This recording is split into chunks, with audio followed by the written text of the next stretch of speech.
version of a live stream that I did a few weeks ago. And we are using just the Hello Sweetheart stamps and dies, and we are going to make a kind of a dramatic gatefold card. So here I am stamping down the main image from the Hello Sweetheart set. I'm using ink that is safe for alcohol markers. I'm going to be using my Copics for this. And I'm just going to go ahead and stamp this down. And then I was like deep into my introduction to color theory class. So I very much had color theory on my brain. So when I was going into this card, we were like smack dab in the middle of it. So if you may have noticed when you were like first looking at the card that these colors pop. So why do these colors pop? Two different reasons. One, because they work really well together, and I know that they work really well together because I am basing it on color theory. This is a combination of what we call a split complementary color combination. So red and green are natural complements from one another. And instead of using red, I split it and used a red violet and a red orange, which is next to it. So I know that the colors are going to work really well. If you have any more interest in color theory, we're getting ready to do the comprehensive color theory for card makers. That starts February 24th. The bundle is still on sale. You have time to go through the introduction to color theory before we get started on the next one. If you're interested in that, I will link it below, and then you have lifetime access to if you just buy the comprehensive, if you just buy the introductory, or if you buy the bundle, you'll have access to those for life. So now that I have my colors chosen, you guys saw I kind of worked through a couple of things. I don't typically use Copic colors in the families that Copic recommends. And that's because I don't have all of the markers. You don't need all of the markers. So I work with what I have to get the color combinations that I want that are going to give me a lot of dimension. With images that have a lot going on, like this heart is beautiful. It's very full of floral images. I like to do something called color mapping, and this just helps me segregate everything so that I know what should be colored what. So I start with the largest items. In this particular case, it's going to be these larger flowers. So I colored 3 of them pink, working in that visual triangle. And then the rest of the flowers, I'm going to color in the base is the orange. And this is going to help separate it from all of that greenery. In this particular image, the greenery is drawn basically the same. Like the leaves all kind of look the same. So I don't feel the need to put in multiple shades of green, though that typically does make an image more interesting if you have variations in shades. But here I just kept it nice and simple. A red violet, a red orange, and a true green. So I'm just going to go ahead and fill those in, and then we'll get into the shading and the dimension. If you would like to see this in real time, this live stream is available over on the... Did I do this one on my channel? I have since switched to only doing the Honeybee Lives on Honeybee's channel because the chat got too confusing. But either way, I'll try to remember to link it below. So now going into the coloring, we're going to add shading where 2 points meet or where one object lays on top of the other. And this is after years of coloring and getting much more comfortable with my markers, I now am comfortable enough to start with my darkest color, but not everybody is, and I wasn't for a really long time, so there's no shame in that. I'll show you with the red oranges how I would color previous to this when I was more of a beginner, which might be where you're at, or you might be here, and that's fine, whichever way works for you. So we're going to go in and we're going to add shading where one petal is laying on top of the other, where they're connecting to the center of the flower. this flower here is a side view, so where it's kind of bent over, the petals are going to be the lightest, but we're still going to add a little bit of shading to the base of that. Where these petals, these are very ruffly flowers, which we love for dimension, but where they're kind of curled up and over, the underneath of the petal that it's curled up on is going to be darker, and the edge of the petals where you're seeing like kind of the underneath of the petal, that's going to be much lighter. And then I'm just going to work my way through from my darkest color out to my lightest color. And then from there, this particular way, that's all I need to do because I started with my darkest color. It's a little bit more, I hate to even call it time consuming because I don't think it takes that long, and it's worth it to help you get more comfortable with your coloring. But there is a little bit more to it when we are at the beginner level or where we're less comfortable with our markers. So today we're gonna have a little bit of story time. There's no story time in my classes, just PS. So if that's what you're interested in, you probably want to watch more of the live streams or the edited videos. Um, but it's my husband's birthday. Today is my husband's birthday, and we have a couple of different things set up to celebrate it. But tonight, normally I would just make like whatever he wanted. Usually, it's like steak and potatoes because he's that kind of guy. But today in particular, my dad went to Vegas. For those of you who've watched my channel, you know my mom passed last year, and the 23rd Monday is actually her birthday, and it'll be her first birthday since she has gone to be with the Lord. So that's going to be kind of a trying day in general. But they would always go to Vegas together. That was where they went on vacation, my mom and dad. And so he, honestly, it was so random. I wasn't really expecting it because the last time that he went, he was like, I probably won't go for a week again, because it was his first time without my mom. And then he was sitting at my kitchen table eating dinner on a Wednesday and was like, I think I'm gonna book a trip to Vegas. And I was like, okie doke. When do you think we're gonna go? And he was like, I have no idea. And then the next day he was calling my husband to be like, hey, can you take me to the airport and pick me up? Because I've booked a trip. So anyway, he gets home today, so I have not seen him, and the kids haven't seen him. So my husband is picking him up from the airport, and then I'm going to bring the kids, and we're just going to meet in the middle for dinner. So that way we'll have dinner for his birthday, and we'll be able to see my dad. Then we have a date night planned. One of my sister is going to watch my kids because my sisters are wonderful. And then Saturday we're celebrating with Eric's family. So lots of celebration. All right, let's talk about this version of coloring now. This is a little bit different, and it might be a little bit more challenging to see because we did do the mapping beforehand.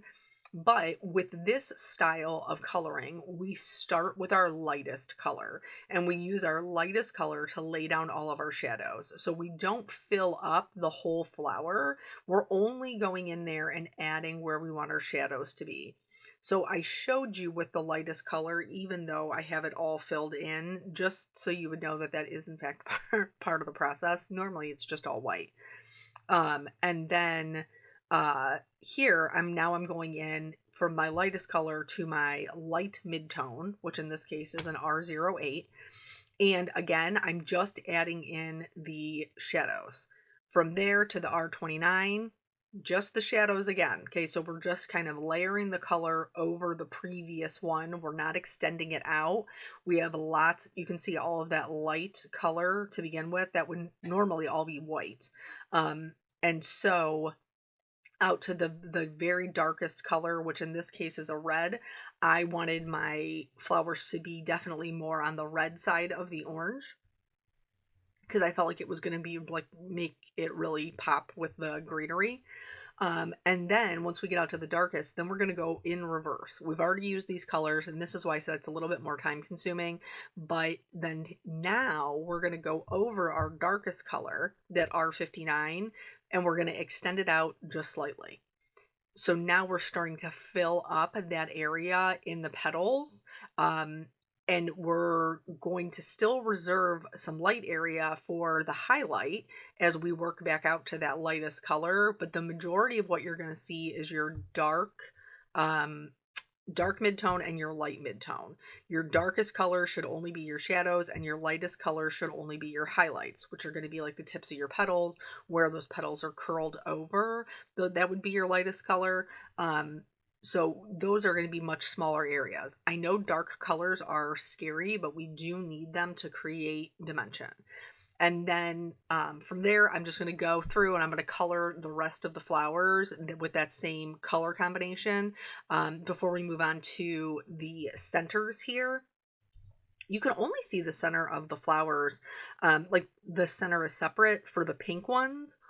And then for these, I'm just adding some darker shading around the edges. This is going to help the center of the flower look more inset. So by having that darkness around the edge and then having it get lighter in the center, it's going to help the center look like it is a bit raised.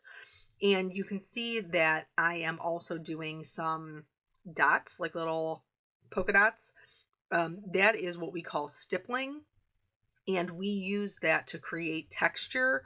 You can also shade with it, but we're creating some texture in those centers. And then I'm going to go ahead and move on to that greenery. The greenery is colored, I mean, pretty much everything is colored the same exact way.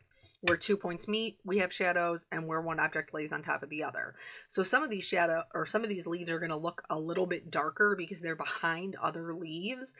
And that's great. That's how it should be. They wouldn't be getting as much light if they were behind another object. The stems, where they're coming out from behind the flowers, will have shadows there, or where they're coming out from behind a leaf, they'll have shadows there. So I'm back to starting with my darkest color because that's how I'm comfortable coloring now. But it's the same thing. Once I put down that darkest color, then I extend that out with my dark midtone, and then I go into my light midtone and then my highlight color.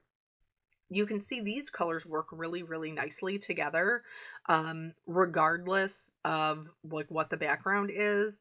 They are pretty colors that work nicely together. But we're going to make them much more dramatic, because I love some contrast. I love a pop of color. I love dimension. Not everybody does. Some people like more subtle types of colors, and that's fine. I'm a bright color girly, and I am 100% good with that. So at this point, if you wanted to keep it nice and light with the white background, you would die cut this out if you have the coordinating die, or you would just continue building whatever your card design is. Because I want that drama, I'm actually going to go in and I am going to color the area around these with black. Very scary, I know. For me, not so much though, because I'm old, I'm geriatric, and so I grew up on the computer when like all we had was paint to create things. And so, you would just like type words and then you would color around them with different colors. So this is totally soothing and relaxing for me because I don't have to think about it. I just take my little black marker, I outline around my image, and then I fill in the area in between. And I'm going to do this all the way around this entire image.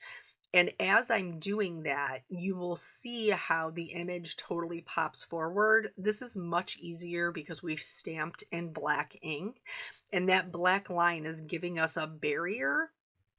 So it's very helpful when you're filling in the area around it. Now, do you have to do black? No, you don't. You can use, any other darker color, a dark purple or a dark blue, a dark green, anything that's going to create that contrast. But a black, a hot pink, a red orange, like I'm here for it. I'm here for that super, that's just super contrast. So then once I was done with that, now I'm going to go ahead and die cut it. And then we're going to move into making the gatefold card. So for the gatefold, this is a 5.5 by, all right, hold on. Okay, math is hard. So it's a 5.5 by 8.5. So you're just going to cut a regular piece of cardstock in half. And then we are going to score at the 2 1/4 mark on one side, and then flip the whole paper over and score again at the 2 1/4, because 2 1/4 plus 2 1/4 is going to give us 4 1/2. So it gives us a little bit of wiggle room for our things to close up, because we want our finished card to be 4 1/4. So when I fold them in, I do like to just kind of gently fold them in, and then I will go in with my bone folder and just really make sure that I'm pushing those down. Um, and then I'm going to do the same thing with the other side, just kind of gently press it, and then really press it down with reinforce that with the bone folder. The piece of white you see there is the insert for inside the card, because it's difficult to write on a black cardstock. So I've just trimmed this down so that it is slightly smaller than an A2 size card. It's 4 by 5 1/4. And then I'm just going to paste that right in there so that it has a nice border and it's not going to interfere with any of the folding hinges. So once that is down, then how are we going to close our gatefold card? Well, you can do a couple of different things. We're going to use our heart as our closure. And we're going to do that by using a repositionable adhesive. So Tombow Mono Multi Glue, when it is white, it dries permanent. But when it is clear, like once if you let it dry, put it on and let it dry, it becomes repositionable. So I've put it on only one side, on the right-hand side of the heart, because that's the part that I want to be repositionable. And then I'm going to set that aside to dry while I work on my sentiment. For the sentiment, I use the same stamp set. This is, it's just going to say, "You make my heart happy," which I feel like, you could give to anybody. I treated with my anti-static tool, and then I'm going to stamp twice in our Brilliant White Pigment ink. I am going to put on some white detail embossing powder. I'm going to heat set that, and then I will die cut it out with its coordinating die. So anyway, so he's gonna pick up my dad. I'm gonna bring the kids. We're gonna meet for dinner. So I'm excited about that. He always is like, birthdays aren't a big deal, but I do like celebrating his birthday with him. So now that this is dry, I am gonna press it around at my hand a few times, because you can see it is very sticky, and we want to make sure that we're not going to rip the paper. So I do press it around my hands a couple of times, and then test it out on the paper, as you saw. So now I have everything closed up. And I am going to hold that in place, hold that closed with some low tack tape. In this case, it's mint tape. And I'm going to hold that there so that way I make sure. Now, I only want to have adhesive on the left hand side. The right hand side of the card, I am pushing down with my hand to make sure that I don't get any glue like that kind of seeps over. And then I'm only going to push it down on the left hand side. For my sentiment, I am going to adhere my sentiment to the heart, not to the card, because I need this to open up so that we have that gatefold, that kind of fun fold that we can't get from Hallmark, right? And then from there, I can pop it open. There's our little message. And then thanks to that repositional adhesive, I can close it right back up. I am going to add some glitter, because I can't help myself, glitter to the flowers. And then I'm also going to go in with my white gel pen. The red orange flowers do have stamen, but they are like stamped down in black. So I'm adding some white dots to the tips of the stamen. I'm also adding some white dots to add some more texture into the center of the pink flowers. And then while I was on the live, that was pretty much it. I added the gems I added pink gems, and that was from the Let's Party set. And then that was pretty much the card. But then after the live, I was looking at it and I was like, man, this really looks like it could use something. So you guys know I love a good frame. I love a mat. I love a frame. I can't help it. So I'm going to go in with my T-square ruler. This is terrifying. I was nervous. I'm not going to lie to you. And I'm going to do a white frame. Am I so glad I did this? Yes, I am, because it looks amazing. It just really finishes off the card. So one thing that you do want to note is you want to make sure that the T part is flush. You also don't want to let the ink pool. So like when you put your pen down, like you want to be moving. You don't want to let it pool. Otherwise it's going to give you a thicker line. And then here I should have opened this and done my line. Instead, I worked around the heart and then I had to go back in and put the line in the area that I missed. Just open it up. And then also just be aware, because this is a gatefold card, you want to make sure that you are not trying to go over the bump of where they're meeting. You're going to want to stop in the middle, like where the two pieces of cardstock are meeting, and then lift up, because if you try to go over the bump again, you're going to end up with a thicker line and it's not going to look right. So here is where I'm like, oh, I have to, because I can't just leave it like that for when it gets opened, right? So I'm just going to go back in, I'm going to reline this up, and you'll see I'm kind of testing it out to make sure that where my pen needs to sit next to the ruler is going to complete that line. And then that is the whole card. So thank you guys so much for joining me. I hope that this inspires you to maybe make some gatefold cards or do some dramatic coloring, whatever floats your boat. Thank you guys so much for joining me. I'll catch you on the next video. Bye.